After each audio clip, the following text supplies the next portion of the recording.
Сәлеметсіздер қадірмен көрермендер, сіздер IT сервис кезет каналын көріп отырсыздар. Бүгін бізге ремонтқа келіп түскен телефон, ол Samsung A3 2016 жылғы телефон. Келген мәселесі, телефон Google аккаунт болатына қолданып қалған, және дәлелдеп келесі бетке бізді ешбір мүмкіндіксіз өткізбейді. Бір қызығы, телефонда версия, Android версиясы 5-ші Android версиясы, 6-ші емес, 7-ші емес. 7-ші және 6-ші версияларға байланысты Google аккаунт болатына шығаратын тәсілдер біздің каналымызда бар. Және A3-тің 7-ші Android версиясына байланысты біз видео түсіргенбіз. Егерде сіздерде Android версиясы 7 болса, біздің каналымызда видеолары бар. Содан қарап бұғаттан шығарсаңыздар болады. Бірақ бұл тәсіл, біздің қазір қолданып жатқан тәсіл, бұл A3 2016 жылғы телефонның Android версиясы 5-ші Androidқа арналған. Сонымен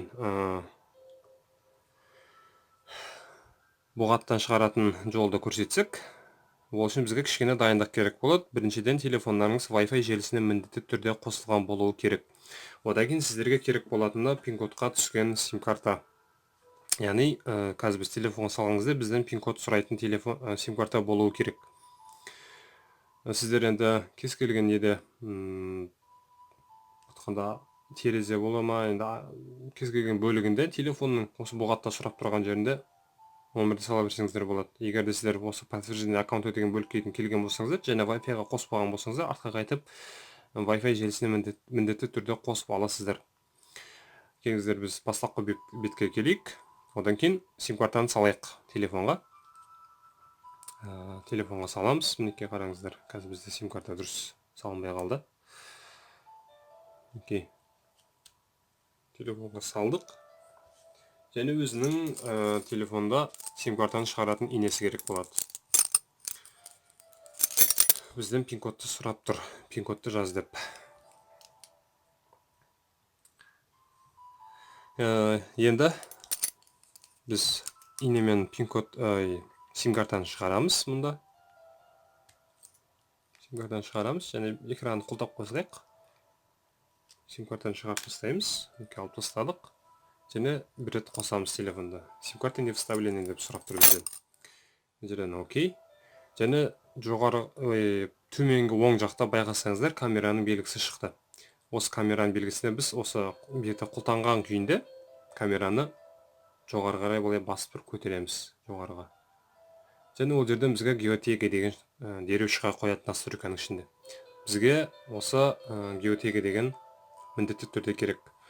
Настройка дегенге басамыз. Және ол бізді геоданные включение деген сұрап тұрады, яғни қосылды деп. Біз бұл жерден дереу история местоположения дегенге бассақ, в предыдущей версии деген бұл жерден да деген баса саламыз. История местоположения дегенге басамыз. Және жоғарғы оң жақта 3 нүктені басамыз. Просмотр управление деген бассақ та болады, немесе справка дегенді бассақ та болады. Келіңіздер, біріншісін басып көреміз, және ол жерден бізге ол 3 түрлі приложениені ұсынады, қайсысымен кіресін деп. Яғни, браузерлер шықты деген сөз, біздің жартылай телефонда Google аккаунт болатынан шығардық деген сөз. Интернет таңдасаңыздар болады бұл жерден. Және мына жерде интернет браузер кірген соң, жоғары жаққа біз жазамыз, ағылшынша Adrom жазылған соң, қараңыздар, Adrom bypass деген шыға қойды. Adrom bypassқа басамыз біз. Ол жерден bypass Google аккаунт 2019 Adrom деген таңдайсыздар. Және бұл жерден 2 файлды жүктейміз. Android 5 GAM APK, яғни біздегі бұл A3 телефонда Android версиясы 5-ші Android. Android 5 GAM APK-ның начало загрузка.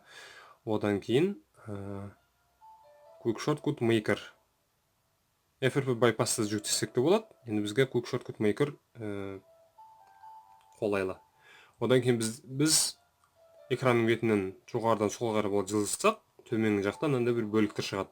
Ол жерден сіздер закладка деген таңдайсыздар. Және жоғарғы оң жақта журнал загрузок. Яғни, мына жерде біздің керекті 2 файлымыз бар. Егер сіздерде флешкаларыңызда бар болатын болса, осы керекті файлдар сіздер осы интернетке кірген соң, закладка, ол жерден домой дегенге басып, сіздер my файлға кіріп кете аласыздар. Және мына жерде сіздерде SD картада, яғни флешкада керекті заттар болса, флешкадан орната бересіздер. Енді флешка жоқ болса, осылай журнал загрузкадан жүктеген екі файлды орнатамыз. Бірінші Android 5G APK, настройки. Ол жерден неизвестный источник дегенге басамыз. Только это разрешить дегенден галочканы алып тастайсыздар. Окей. Мына жерден установить дегенге басамыз.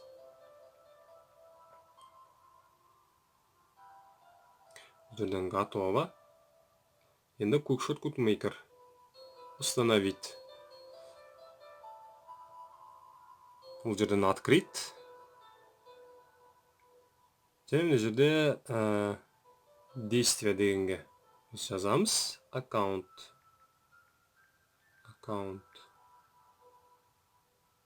Және окей. Аккаунты Google шыға қойды. Осыған басамыз. Аккаунты Google'дың ішінде введите адрес электронной почты и пароль деген болады. Бірінші және екінші. Қайсысына бассаңыздар да ешқандай айырмашылық жоқ. Екіншісіне баса саламыз. Просмотреть. Жоғары оң жақта үш нүкте болады. Осыған басамыз. Вход в браузер. Окей. Енді мына жерге сіздер өздеріңіздің білетін Google аккаунттың логинін мен паролін жазасыздар. Бірінші аккаунтты жазамыз, яғни.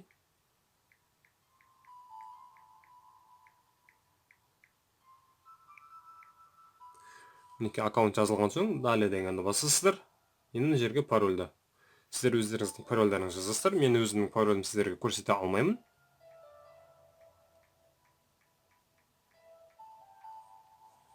Мінекей пароль жазылған соң, войти дегенді басамыз. Вход в систему дейді. Енді артқа қайтамыз. Және мына жерден приложение дегенге басып, введите количество слова деген жерге настро деп жазсақ, настр десек, оны өшіреміз, окей. Және настройка деген шыға қойды. Осыған басамыз, просмотреть. Және біз осылайша телефонның настройкасына кіріп кетеміз. Келіңіздер телефон туралы мәліметті көріп кете салсақ, об устройстве ең төменде. Және сведение о ПУО. Версия Android 5.1.1 қараңыздар. Және Робин безопасность Android 2 апрель 2016. Телефон шыққаннан бері версиясын жаңартпаған екен егес. Енді келіңіздер мына жерден учетный запись дегенге кіріп қарап көрсек, біздің жазған аккаунтымыз мінекей мұнда тұр. Енді осы тұрған күйінде телефонды бір рет өшіріп қосамыз. Перезагрузить. Енді сіздер телефон настройкасына кірместен сол аккаунт жазылып болған соң перезагрузить етсеңіздер болады. Біз сіздерге жай телефонның версиясын көрсеткіміз келді. Перезагрузить. Осылай бұғатты шығарып жатырмыз. Егер каналға сіздер әлі де тіркелмеген болсаңыздар, IT-сервис кезетке тіркеліп қойыңыздар. Бірінші шыққан видеоларда, яғни телефон бұғаттарына, телефонның жүндеу мәліметтерін бірінші көру үшін. Мінекей біздің телефонымыз қосылды. Бастапқы баптаудың барлығын қайтадан өтіп шығамыз. Стрелкаға басамыз. Жерден далее.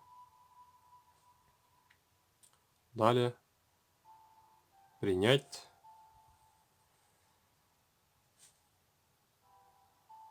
Келіңіздер фокусты дұрыстасақ.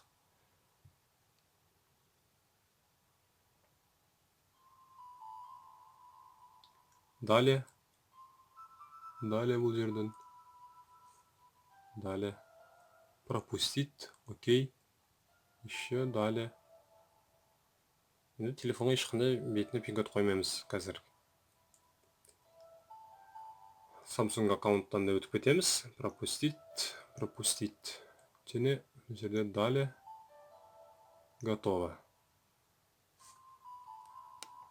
Осылайша біз A3 телефонын Google бұғатынан толықтай шығарамыз. Енді біз телефонның настройкасына кіріп, телефонның настройкасының ішінен архивация сброс дегенге кіресіздер. Сброс данных, сброс устройства, удалить все деп телефонның настройкасының ішінен толықтай бір форматтай жібереміз. Келесіде телефон қосылған кезде Google аккаунт бұғатынан тап-таза болып қосылады. және ол бізде ешқандай бір келесіде бір қолданып жүрген кезде ақаулықтар шықпайды. Бастапқы баптаудың барлығын жаңағыдай қайтадан өтіп шығасыздар. Ол кезде интернетке қосудың қажеті жоқ. Егер видео сіздерге ұнаған болса, лайк басып каналға тіркеліңіздер, сұрақтарыңызды комменттерге қалдырыңыздар, біз оған міндетті түрде жауап беретін боламыз. Ал біз сіздермен келесі видеоға дейін қоштаспаймыз. Сау, сәлеметте болыңыздар. Көріскенше.